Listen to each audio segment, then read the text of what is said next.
Real Madrid s'est fait totalement humilier sur la pelouse de Girona. Salut à tous les gars, c'est Azial, on se retrouve pour une nouvelle vidéo pour débriefer ce match, pour parler un petit peu de ce Girona Real Madrid que j'ai regardé un petit peu sans en attendre grand chose. Je me suis dit bon allez, il y a un petit match du Real, je vais le regarder, pourquoi pas le débriefer.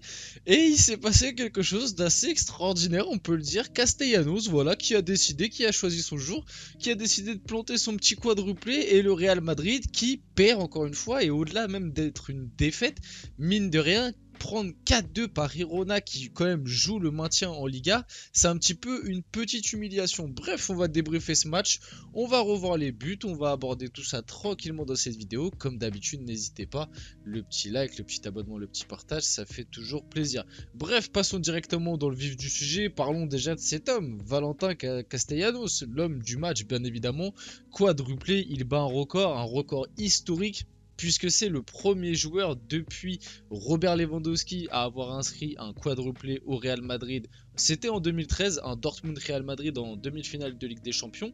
Et puis sinon, en Liga, en championnat, ça n'avait pas été fait depuis les années 40. Dites-vous que même des joueurs comme Léo Messi, Neymar, Suarez et d'autres n'avaient jamais inscrit de quadruplé contre le Real. Et lui a réussi à le faire. Donc déjà, la performance est plutôt incroyable. On va revoir tranquillement les buts. Début de match, ça commence. Je vous ai pas mis l'action entière sur le but. J'ai pas pu trouver les actions entières de tous les buts. Du coup, on va voir partie par partie, pardon. Mais globalement, ce qu'il faut dire de ce but, c'est qu'il y a une magnifique action côté gauche pour Girona, notamment avec un marquage de Militao et tout. On va aborder un petit peu les prestations individuelles après, mais le match défensif du Real est vraiment catastrophique, notamment de Militao. Il va y avoir une combinaison de 1-2 sur le côté gauche de la surface du Real, qui va finir par un centre. Castellanos qui va être bien placé, Toni Kroos qui rate sa tête en plus, qui est juste devant lui. Mais de toute façon, on le voit bien sur cet arrêt sur image que globalement, l'alignement défensif du Real est catastrophique. Ici, tu as 4 joueurs pour un mec, tu sais pas trop comment c'est placé. Ici, tu as ces deux-là, donc Castellanos et un autre. Nacho ne peut pas faire grand-chose, puisqu'en plus, il y a la montée du latéral juste ici. Donc globalement, l'alignement défensif du Real est catastrophique. Aussi, il n'y avait pas Courtois, et je pense que ça a peut-être joué dans les têtes. Lunin ne fait pas un match horrible, honnêtement, sur les buts. Il peut pas faire grand-chose. Peut-être que si c'est Courtois, notamment sur le deuxième but qu'on va voir juste après, peut-être qu'il peut mieux faire, mais globalement tu peux pas dire que Lunin a fait des erreurs, mais peut-être que la présence de Lunin et l'absence de Courtois a marqué sa défense, et tu t'as senti que la défense du Real était un petit peu moins sereine. Bref, le 1-0 pour Girona au bout de 12 minutes de jeu. Voilà, on passe directement à la 24e minute de jeu. Aussi à noter que côté Real, mis à part cet homme qui est juste ici, Vinicius, très peu de mouvements offensifs, même au milieu de terrain. J'ai trouvé un Real vraiment qui a eu la maîtrise du ballon, qui a été, qui a dominé, mais c'est assez logique, qui a dominé par la possession. Mais à part ça, arrivé dans les 20-25 derniers mètres, à part Vini, honnêtement du côté du Real il n'y a rien, et ça me force encore à croire que Vini est vraiment l'homme fort de cette équipe, même s'il manquait Benzema, et que ça c'est vu. Le duo Vini-Benzema est vraiment irremplaçable, mais Vini, les gars, les différences qu'il fait sont vraiment impressionnantes. Et aussi, petit aparté, parce que j'en ai vu sur les réseaux dire oui c'est honteux, Vini, regardez son attitude, il doit prendre rouge. Les gars, l'arbitrage de ce match, et même plus globalement de la Liga, et moi je vous dis ça en étant 100% neutre, même je peux vous dire, je suis supporter du PSG, et moi le Real je les porte pas dans mon cœur. Vini, voilà, j'ai pas d'affect particulier pour lui, mis à part que dire qu'en ce moment honnêtement, et même depuis un certain temps, depuis on va dire un an et demi, il est trop fort, on va pas se faire les mythos. Mais les gars, l'arbitrage sur Vinicius, il est honteux. Le latéral là, qui était du côté de Vinicius, et j'ai oublié son nom, Arnaou. Voilà, Arnaou là, le latéral droit du côté de Riron, mais il doit prendre carton rouge avant la mi-temps. Le nombre de fautes, des fautes grossières, des fautes où à aucun moment le ballon est joué, c'est juste Vini qui est joué, mais c'est aberrant. Et il n'y a pas que lui, hein, du côté Du côté de Riron, pardon, il y a aussi Bueno qui a fait un nombre de fautes incalculables. Je viens de voir là, il a même pas pris de carton. Il y a aussi Roméo au milieu de terrain. Il y a bref Couteau, Yann Couteau qui a fait un nombre de fautes incroyable. Et ces mecs-là n'ont même pas pris de carton. Dites-vous que Vini a quand même pris un carton jaune parce qu'il s'est fait tirer dessus au sol. Il a réclamé un carton et c'est lui qui a pris le carton. Il venait de subir une faute, il était au sol. Le défenseur de Riron lui a mis un pétard dans le corps et c'est Vini qui a pris un carton. Non les gars, l'arbitrage en Liga, il est vraiment horrible. Bref, repassons au match. Là, on est à la 24e minute de jeu. Dégagement, du coup, ça doit être de Arnaou ou de Yann Couteau, mais ça doit être Arnaou.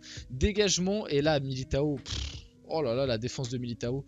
Militao, pardon, qui se fait complètement bouffer par Castellanos. Castellanos qui va partir dans la profondeur, qui va la glisser entre les jambes de Lunin. Et oui, bon, vous voyez, sur ce but, je vous le dis, peut-être que si c'est Courtois, Courtois peut un peu mieux faire, mais globalement, l'action est plutôt bien jouée et c'est plus vers Militao sur qui il faut se tourner. On le voit là bien sur cette action, Militao, voilà, il n'a pas le droit de se faire manger comme ça, surtout que Castellanos était pas hyper rapide. Il a réussi à le reprendre de vitesse, mais Castellanos a bien joué avec son corps.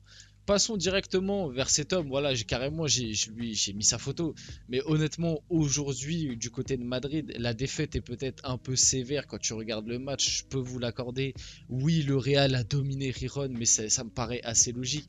Mais honnêtement, globalement, tu regardes les occasions des deux côtés, mais t'enlèves tout ce que produit Vinicius dans ce match. Le Real peut jouer contre Riron pendant 2 jours. Je vous assure qu'il ne marque pas un but, puisque à part Vinicius, il n'y a personne du côté du Real Madrid dans la compo qu'il y avait en tout cas aujourd'hui là face à Riron. Il n'y a personne qui a été capable de faire la différence. Que ce soit au milieu de terrain, Valverde, Modric, Kroos, que ce soit devant Rodrigo et Asensio, mis à part Vinicius, personne n'a fait un semblant de différence dans cette équipe. Et globalement, du coup, quand tu regardes cet aspect-là du match, le Real n'a pas eu tant d'occasions que ça. Le Real a énormément eu le ballon, mais n'a pas eu tant d'actions de ça à se mettre sous la dent. Et finalement, marquer 2 buts, je trouve ça déjà beaucoup vu les occasions vraiment franches du côté de Madrid. Bref, Vini, en tout cas, grâce à lui, là, honnêtement, le centre d'Asensio est vraiment aussi très bon. Gros centre d'Asensio, voilà, qui va traverser toute la défense de Riron et qui va finir sur la tête de Vini, qui va bien la se matcher. Ça va faire 2-1 pour le Real. On a la 34e minute de jeu. Début de deuxième mi-temps, vraiment dramatique. La deuxième mi-temps a commencé depuis 30 secondes de jeu. Débordement sur le côté. Ça doit être de Arnaou ou Yann Couteau. Le centre est effectué et ça va revenir sur la tête de Castellanos qui va mettre la tête. Et encore une fois, Militao. Militao qui n'est pas là au marquage. Tu peux dire Carvajal, mais bon, c'est plus Militao. Militao, globalement, de toute façon, son match est vraiment catastrophique. Ça fait 3-1 pour Riron. Le 4-1, vraiment, par contre, le 4-1 de Riron, il est très, très, très chanceux. Ça part de là, c'est dégagement d'un corner. Il va frapper, le joueur de Riron va frapper. Je crois que c'est Carvajal, du coup, en taclant, on le voit juste ici, en taclant, qui va dévier la balle. Et le renard des surfaces Castellanos qui vient mettre son quadruplé. Encore une fois, Militao, mais bon, là, honnêtement, ce but est quand même très chanceux. Mais Militao, bon, et même Kroos, parce que Kroos a plus la vision devant lui. T'as pas le droit, quand t'es dans cette situation-là, où t'as l'avantage, normalement, à te retrouver comme ça, avec 2 mecs qui sont passés sur tes 4 défenseurs en termes de proximité avec le but. Vous voyez, les 4 mecs de Madrid sont derrière eux et ils se retrouvent devant eux juste après. C'est pas normal, juste après le centre. Mais en tout cas, Castellanos, bah voilà, il a été au haut niveau. Il fait partie des tops de ce match. Rien à dire là-dessus. Et pour finir, le 4-2 du Real qui intervient un petit peu en fin de match. Lucas Vazquez à la 85e minute de jeu. Encore une fois, qui d'autre que Vinicius? Il n'y a que lui dans cette équipe. J'ai l'impression, en tout cas sur ce match-là, honnêtement, il n'y avait que Vinicius. Et de toute façon, du côté de Riron, ça l'a bien compris parce qu'en fin de match, ça se faisait. Vraiment, c'était une parodie. C'est-à-dire que Vini était tout le temps en 1v2 ou 1v3. Mais globalement, systématiquement, ça veut dire qu'il y a un réel problème. Si Vinicius accapare 3 défenseurs ou 2 ou 3 défenseurs de Rijon, ça veut dire que normalement, tu as de l'espace pour les autres. Et même ça, tu ne l'as pas vu, puisque en fait, Vini a été le seul à faire des différences. Et à part ça, les prestations du côté du Real ne sont pas bonnes. Mais bref, on repart sur le but. Voilà, il va faire la différence, encore une fois, avec sa puissance, sa vivacité. C'est incroyable, la puissance qu'il dégage. Et il va venir glisser en retrait ce petit ballon à Lucas Vazquez qui va venir finir dans le but vide. Mais regardez ce que je vous dis, hein. Regardez ce que je vous dis. 1, 2, 3, 4, 5 qui sont vraiment plantés contre Vini. Dans le sens où ils se dirigent vers lui, ils ont le regard vers lui. En aucun cas, là, le joueur qui est juste là regarde Lucas Vazquez ou quoi. C'est vraiment, ils sont tous sur Vini. Il faut stopper Vini. Et ouais, franchement, le match de Vini est incroyable. Rien à redire là-dessus. Bref, ça fait 4-2 pour le Real. Cet homme a fait une performance plutôt incroyable. Castellanos, on va en reparler. Je vais parler vite fait des prestations individuelles. Du côté de Rijon, honnêtement, Romeu, ou je crois que ça se dit comme ça, Romeu, là, Oriol Romeu au milieu de terrain, a fait un très bon match. Gutiérrez aussi, le petit latéral gauche, je l'ai trouvé plutôt intéressant. De Castellanos, bien évidemment, Castellanos qui te fait un match. Et globalement, après plus globalement, tu peux englober la défense de Rijon qui a été solide et le Real qui... eux n'ont rien proposé d'intéressant offensivement.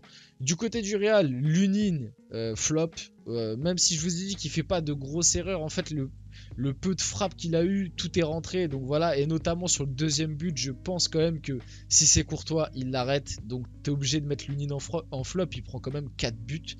Militao flop. Honnêtement, le match de Militao est catastrophique. Nacho aussi, Nacho flop, très mauvais match. Camavinga est rentré assez tôt dans le match. Et puis après, je mettrai Rodrigo Asensio. Hein. Rodrigo Asensio qu'on n'a pas assez vu. Même au milieu de terrain, Valverde, je trouve qu'on l'a pas assez vu aussi. Modric qui est sorti très tôt aussi. En plus, il avait une poche de glace, je sais pas trop ce qu'il a, mais j'espère pour le Real que c'est pas grave pour la LDC. Mais voilà, c'était tout pour cette vidéo, pour ce débrief. J'espère qu'il vous a plu. C'était Azial, n'hésitez pas, petit like, petit commentaire, petit partage et on se retrouve très rapidement pour une prochaine vidéo.